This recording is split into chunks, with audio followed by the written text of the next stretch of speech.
رحیم یار Khan municipal committee chairman میاں اعجاز عامر کی صدارت میں اجلاس منعقد کیا گیا، جس میں پاکستان پیپلز پارٹی کے سٹی صدر راجہ سولنگی سمیت تمام عہدیداران نے شرکت کی۔ مزید جانتے ہیں شیخ عثمان کی اس رپورٹ میں۔ ضلع رحیم یار خان میں میونسپل کمیٹی چیئرمین میاں اعجاز عامر کی صدارت میں اجلاس منعقد کیا گیا۔ اسی حوالے سے اجلاس کے موقع پر وائس چیئرمین عبداللطیف بھٹی، پاکستان پیپلز پارٹی سٹی صدر راجہ سولنگی و دیگر عہدیداران نے گفتگو کے دوران بتایا کہ سپریم کورٹ کے فیصلے کا خیر مقدم کرتے ہوئے کام کرنے کا موقع دینے پر شکریہ ادا کیا اور حکومت سے مطالبہ کیا کہ وہ بلدیاتی نمائندوں کو کام کرنے کی اجازت دے تاکہ مل جل کر شہر کی خدمت کو بہتر بنا سکیں۔ شہر کی خوبصورتی کو بگڑتے ہوئے خاموش نہیں بیٹھیں گے۔ گٹروں کے ڈھکن، اسٹریٹ لائٹس جیسے عوامی مسائل حل کرنے کی یقین دہانی۔ تو اسی حوالے سے پاکستان پیپلز پارٹی کے سٹی صدر راجہ سولنگی کا کہنا تھا، یہ تمام بھائی بار بار یہ کہہ رہے ہیں کہ سپریم کورٹ کا ہم شکریہ ادا کرتے ہیں۔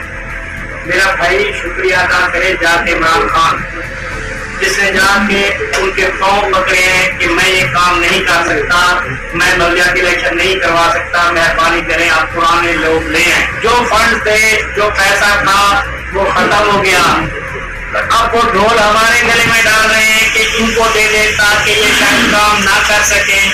لیکن اللہ کا احسان ہے کہ اس ہاؤس میں اب نہ کوئی پوزیشن رہی ہے، نہ کوئی بسر اقتدار ہے، سب بھائی ہیں۔